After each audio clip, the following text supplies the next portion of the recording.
তো আজকে আমার উদ্দেশ্য হচ্ছে রাঙ্গামাটিতে এই যে বোটগুলো আছে এই বোটগুলোতে করেই আমরা রাঙ্গামাটির যে বিশেষ বিশেষ পর্যটন স্পট যেগুলো আছে সেগুলো ঘুরে দেখব। তো এখানে এই যে বোটে ওঠার আগে যে রাস্তাটা এটা যদিও একটু ডিফিকাল্ট, আর আমি এখান থেকে চিন্তায় আছি এই যে এত সুন্দর একটা লেক যেটার মধ্যে দিয়ে আমরা বোট নিয়ে যাবো, কিন্তু পানির পরিমাণ কম মনে হচ্ছে। কিন্তু পানির পরিমাণ যতটুকুই হোক, যেহেতু এখানে বোট রাখা আছে, এটা তো আর এমনি এমনি রাখা হয় নাই। এখানে রাখার উদ্দেশ্য হচ্ছে আমাদেরকে সব কিছু ঘুরিয়ে দেখানো, এটা সম্ভবত সেফই হবে। তো এখন আমরা এখান থেকে, আমাদের সাথে দুইজন ট্যুর গাইড আছে, একটা শাহিন ভাই, আরেকজনের নাম শাহিদ ভাই। তো এই যে শাহিন ভাই আর শাহিদ ভাই মিলে আমাদেরকে ফুল ট্যুরে গাইড করছে এটাকে দেখিয়ে দেওয়ার জন্য। তো এখান থেকে আমরা একটু তাদের কাছে শুনি যে আমরা আসলে যাব কোথায় কোথায়। তো শাহিন ভাই, আমরা এখন কোথায় কোথায় যাচ্ছি? শাহিদ ভাই তো আছে, শাহিদ ভাই তো আমাদের ডিরেক্ট নিয়ে আসছি কই জানেন? কোথায়? মেড ইন রাঙামাটি, শাহিদ ভাইয়ের কাছে। তো আসসালামু আলাইকুম। আসসালাম ভাই, আমরা এখন যাব কোথায়? আমরা এখন যাচ্ছি হচ্ছে, আজকে হচ্ছে সকালে কিন্তু বৃষ্টি পড়ছে, যদিও হচ্ছে কিন্তু রাঙামাটিতে ইদানিং বৃষ্টি নাই, এই কারণ হচ্ছে সুবলংজনে পানি নাই। তো আজকে ভাইদের মনে হয় ভাগ্যটা অনেক ভালো যে হচ্ছে এখন গিয়ে কিন্তু সুবলংজনে পানি পাবো। তো আমরা এখন প্রথমে যাবো হচ্ছে সুবলং ছোটো জন্না, বড় জন্না, তারপর হচ্ছে চাকমা লোকাল মার্কেট, তারপরে হচ্ছে আপনার জুম পাহাড় আছে ওইটাতে যাব, তারপরে খাবার দাবার জন্য চাংপাং, তারপরে প্যারাদিং দিং, ওইরকম কয়েকটা জায়গা আছে ওইগুলো। আসার পথে আমরা যাব হচ্ছে আপনার পলেল পার্ক এবং রাঙামাটির সবচেয়ে যেটা মেইন আকর্ষণ পর্যটন ঝুলন্ত ব্রিজ, ওইটাতে যাব একদম সবার শেষে। তো এই হচ্ছে, এখানে বৃষ্টি হলে ভালো নাকি বৃষ্টি না হলে? না, বৃষ্টি হলে এখন বর্তমানে ভালো, কারণ হচ্ছে আপনার এই বৃষ্টি হলে হচ্ছে সুবলং জোনে পানি থাকে, এমনিতে কিন্তু পানি নাই। যদি আজকে কিন্তু পানি পাবো আশা করি। তো বৃষ্টি পড়লে হচ্ছে বর্ষাকালটা আসলে সুন্দর বেশি। আচ্ছা, এখানে আমরা তো মেইনলি যেগুলোর কথা বললেন বেশিরভাগই তো ওই যে মানুষকে কৃত্রিম ভাবে বানানো। না না, মানুষের কৃত্রিমভাবে বানানো বলতে এগুলো ট্যুরিস্ট স্পট, মানে এগুলো বেশিরভাগ যেগুলো হচ্ছে সবগুলো হচ্ছে ট্যুরিস্ট স্পট, যেগুলোতে হচ্ছে আপনার ট্যুরিস্টরা যায়। আর যেগুলো হচ্ছে আপনার ট্রাভেলাররা যেগুলো যায় ওগুলো হচ্ছে অন্য প্লেস, যেগুলো হচ্ছে আপনার বিলাইছড়ির দিকে, ওগুলো হচ্ছে মানে একটু সময় লাগে, লং টাইম লাগে, যেতে আসতে 2 দিন সময় লাগে। আর যেগুলো ট্যুরিস্টরা ডে ট্যুরে আসে সবাই এইসব প্লেসগুলোতে যায় ঘোরার জন্য মেনত। তো আমরা এখন লেকের মধ্যে এসেছি। এখানে আমি আপনাদের কয়েকটা মজার আর ইম্পর্টেন্ট জিনিস বলি। এই যে এখানে দেখেন আমাদের সামনে যে পার্কগুলো পার হয়ে যাচ্ছে, এটা রাঙ্গামাটির বিশেষ বা সবাই চেনে এরকম পলওয়েল পার্ক। আর সামনে থাকা দেখেন কিছু গাছের গুড়ি দেখা যাচ্ছে। আমরা এখন এই গাছের গুড়িগুলোর কাছ দিয়েই যাচ্ছি। এই গাছের গুড়িগুলো একটা বিশেষ ঐতিহ্য এখানে বহন করছে, ঐতিহ্য না, একটা বিশেষ স্মৃতি এখানে বহন করছে। আমি এখানে শুনতে পেরেছি, যতটুকু আমি শুনেছি সে ভিত্তিতেই আমি আপনাদের জানাচ্ছি। আপনারা চাইলে এটাকে গুগলে চেক করে দেখতে পারেন। তো এইখানে আপনারা তো অনেকেই কাপ্তাই লেকের কথা জানেন, আর কাপ্তাই লেকের এই যে পানি থেকে ভারত থেকে যে পানিটা বাংলাদেশে আসে সেটাকে বাঁধ দিয়ে আটকায় রাখে। তারপর সেই বাঁধ যখন খুলে দেওয়া হয়, একদিক দিয়ে যখন পানির স্রোত আসে, সেই স্রোতকে কাজে লাগিয়ে বিদ্যুৎ তৈরি করা হয়, জলবিদ্যুৎ যেভাবে তৈরি হয়। তো এই যে বিদ্যুতের যে পানিগুলো আসে, এই পানিগুলো এত বেশি পরিমাণে এখানে এসেছিল।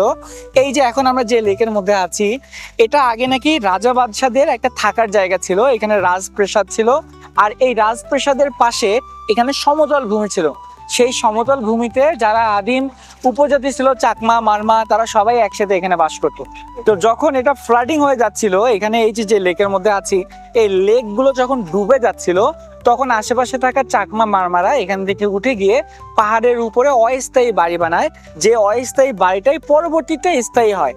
তো এইখানে আমাদের যেটা সব থেকে বেশি গা সমসম করা ইনফরমেশন আমি আপনাদের যেটা দিচ্ছি, আমি যেটা দেখার জন্য আমার এই যে ইতিহাসগুলো মনে পড়ছে বা আপনাদের যেটা জানাচ্ছি, সেই জিনিসটা যখন মনে পড়ছে তখন আমার এই জিনিসটাই বারবার মনে হচ্ছে যে এটা আসলে কিভাবে সম্ভব। এই যে দেখেন সামনে থাকে কিছু গাছের গুড়ি দেখা যাচ্ছে, আমরা যেটার কাছে যাচ্ছি, তো সেই গাছের গুড়ি না, এটা গাছের মাথা দেখা যাচ্ছে।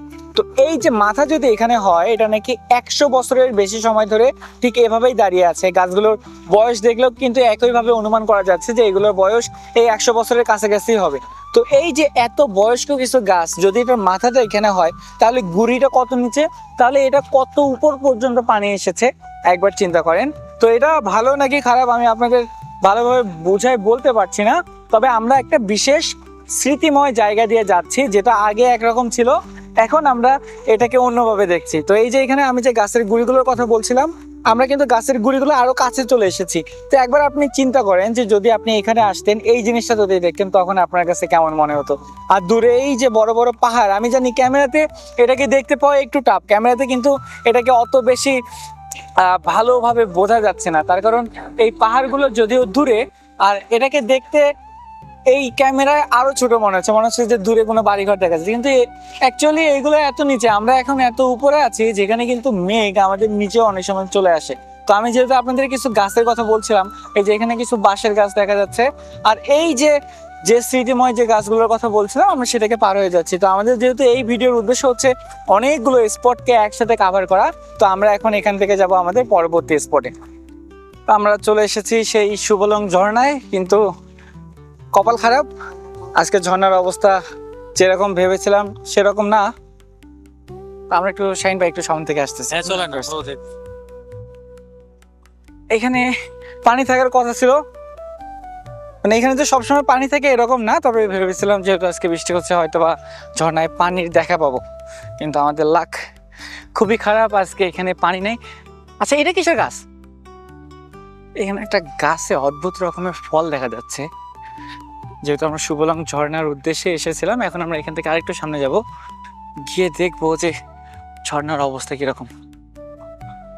এটা একটা টুরিস্ট স্পট, বুঝতেই পারছেন, কিন্তু কাম নাই। যেভাবে আমরা এসেছিলাম সেভাবেই ঘুরে যেতে হবে। পাহাড়ি একটা দোকান, আর এখানে একটু কোনো লাভই নেই। তো এখানে যেহেতু কিছু হলো না, আমরা এখন চেষ্টা করবো আমাদের পরবর্তী স্পট গুলো দেখার জন্য। তো চলুন সেদিকে যাওয়া যায়। এখানে যাত্রা বিরতি দিয়েছি তার কারণ সামনে কিছু ফল দেখা যাচ্ছে, ফলের দোকান।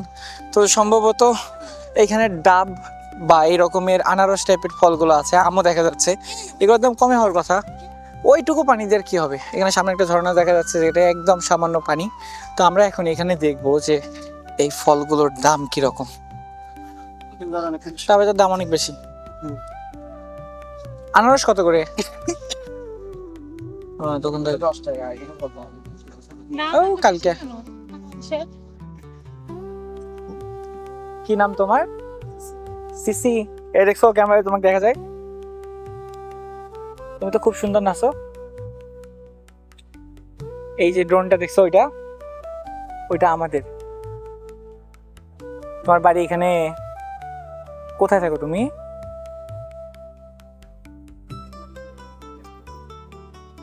ওইদিকে না?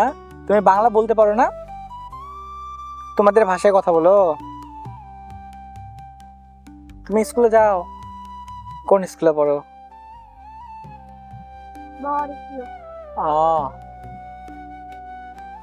বড় হবা, বড় হয়ে তুমি ওইদিকে যাবা, শহরের দিকে। হ্যাঁ। এ শাহিন ভাই, এই দিক দিয়ে যাওয়া যায় না ভাইয়া? যাওয়া যায় না? চলো যাই, আসো। পড়ে যাও না।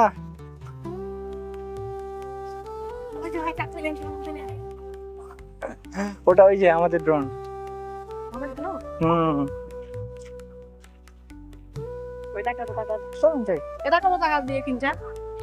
এটা অনেক, এটা 2 লক্ষ কত টাকা জানি।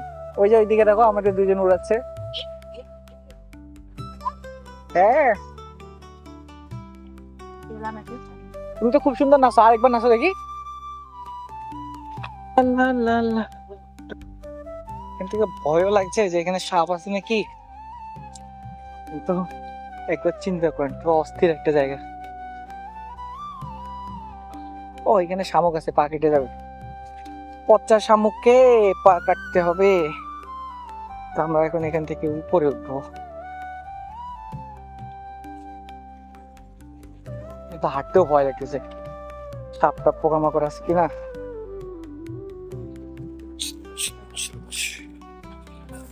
লা লা লা লা।